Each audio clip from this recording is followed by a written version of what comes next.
Mortgage यानी कि बंधक, और अगर लेमन लैंग्वेज की बात करें तो गिरवी रखना क्या होता है।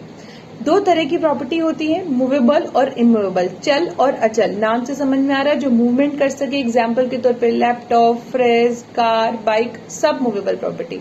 जो मूवमेंट नहीं कर सके, लैंड, बिल्डिंग, ये क्या हुई, इमूवेबल प्रॉपर्टी। तो एक व्यक्ति को जब भी एक लोन की, पैसे की आवश्यकता होती है और वो बैंक या किसी और व्यक्ति से जाता है पैसा लेने के लिए, और उस व्यक्ति को, बैंक को भरोसा नहीं है कि मेरे को ये पैसा वापस देगा, क्या गारंटी है वापस देगा, नहीं देगा तो फिर क्या होगा, मेरा पैसा गया। तो ऐसा सोच करके सिक्योरिटी के तौर पर प्रॉपर्टी को रखते हैं और फिर जो है प्रॉपर्टी रख करके पैसा दिया जाता है। अगर मूवेबल प्रॉपर्टी को रख करके पैसा दिया जा रहा है तो उसे प्लेज कहते हैं, जो इंडियन कॉन्ट्रैक्ट एक्ट में गवर्न होता है। और अगर इमूवेबल प्रॉपर्टी को रख करके पैसा दिया जा रहा है तो उसे मॉर्गेज कहते हैं और वो ट्रांसफर ऑफ प्रॉपर्टी एक्ट में गवर्न होता है। सेक्शन 58 समझाता है कि मॉर्गेज कितने तरीके की होती है। आप बोलोगे इसमें भी तरीके होते हैं, बिल्कुल तरीके होते हैं। देखिए, सबसे पहले समझिए कि जो मॉर्गेज करता है उसे मॉर्गेजर, और जिसके पास प्रॉपर्टी रखी जाती है उसे मॉर्गेजी कहते हैं। सारी की सारी कंडीशंस, पैसे की अमाउंट, कब कंप्लीट करेगा अमाउंट, क्या उसकी परसेंटेज रहेगी, अगर मान लेते हैं कि वो व्यक्ति लोन नहीं देता है तो फिर जो है क्या मॉर्गेजी करेगा, ये सारी की सारी कंडीशन जो होंगी वो एक इंस्ट्रूमेंट पर मेंशन होती है जिसे मॉर्गेज डीड बोलते हैं।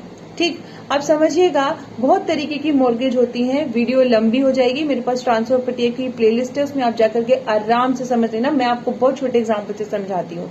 जैसे एग्जाम्पल के तौर पे मान लेते हैं कि मेरे को प्रॉपर्टी पर लोन लेना है। अब मैं चाहती हूँ कि मैं पर्सनली बाइंड नहीं हूँ, तो मैं क्या करूंगी, मेरे पास आम के बाग है, मैं बोलूंगी ये आम के बाग आपके, जब तक वो पैसा जो मैं आपसे ले रही हूँ नहीं चुक जाता तब तक इसे आप रखिए। वो कैसे चुकाएंगे, आने वाली क्रॉप से जो उस आम के बाग से आ रही है।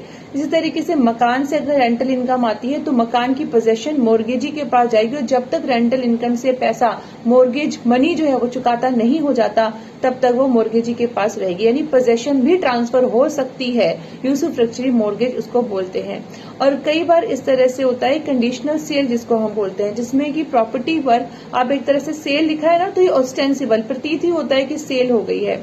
यानी कि अगर व्यक्ति ने, मॉर्गेजर ने टाइम के अंदर अंदर नहीं दी प्रॉपर्टी पर, जो अमाउंट उसने ली है, लोन नहीं चुकाया, तो प्रॉपर्टी मान ली जाएगी सेल कर दी गई मॉर्गेजर के द्वारा। तो बहुत सारे तरीके होते हैं, उन सबको आप मेरी प्लेलिस्ट में जाके देख लीजिएगा। Thank you.